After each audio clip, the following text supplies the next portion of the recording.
Beneath the black sands of Iwo Jima lay a world no one expected. A hidden city of stone, dug deep into volcanic rock, where thousands of Japanese soldiers waited in silence. When U.S. Marines stormed the beaches in February 1945, they didn't just face an island, they stepped onto the roof of a fortress built to the last breath. At first glance, Iwo Jima seemed small and insignificant, just 8 square miles of sulfur fumes in jagged terrain. But its location made it priceless. 750 miles south of Tokyo, it sat directly between American bombers in the Marianas and their targets in Japan. From Iwo Jima, Japanese radar could spot those bombers hours in advance. Fighters could scramble to intercept. And for the Americans, capturing the island meant more than eliminating that warning. Its airstrips could serve as emergency landing sites, saving thousands of airmen who might otherwise be lost at sea. At the southern end rose Mount Suribachi, a dormant volcano dominating the beaches.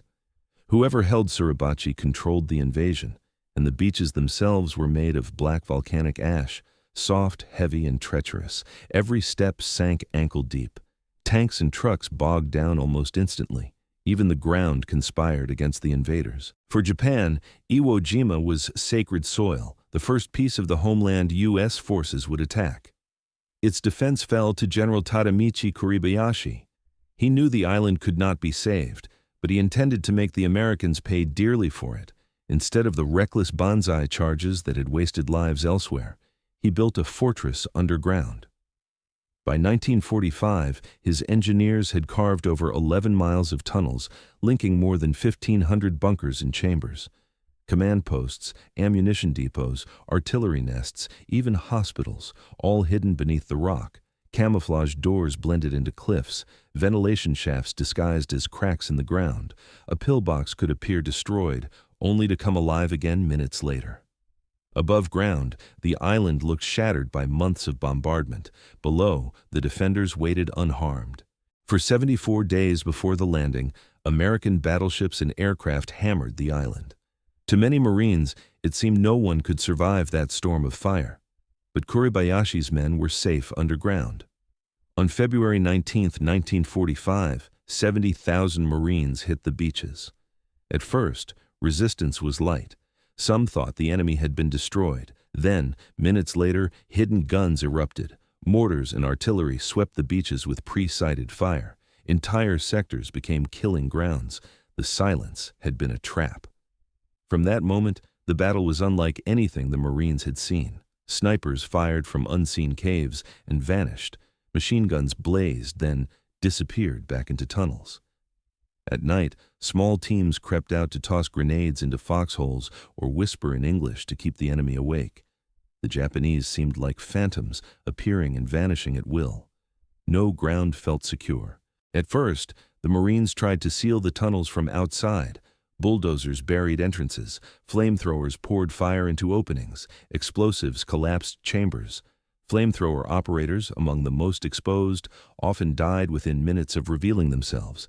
But the island could not be cleared from above. Volunteers had to go inside. With flashlights and pistols, they crawled through suffocating corridors, knowing each step could trigger a trap. Booby wires, grenades, and sudden ambushes waited in the dark.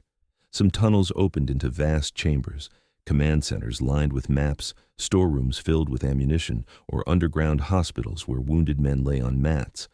Marines stumbled into eerie scenes of final stands, of mass suicides, of bodies arranged with rifles stacked neatly nearby. Victory underground was never final. Clear a chamber, and defenders might circle back through another passage to reoccupy it. Among the wreckage, Marines found family photographs, farewell letters, and good luck flags. They were reminders that their enemy, though ferocious, was also human. Sons and fathers obeying impossible orders. But the mindset they faced was unlike anything familiar. To many defenders, surrender was shameful. Out of more than 20,000 Japanese soldiers, only a few hundred were taken alive. Most chose death, by grenades, starvation, or desperate last charges. General Kuribayashi himself died with his men. His body was never found. For the Marines, it was haunting.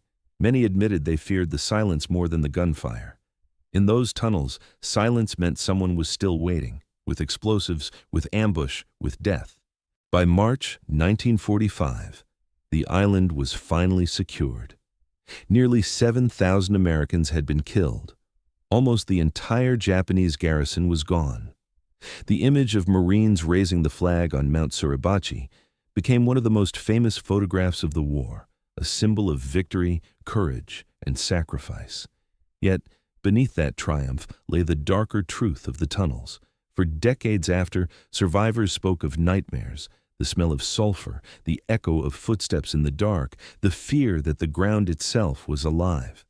Japanese survivors recalled thirst so fierce they drank seawater, and the silence after comrades chose grenades over capture.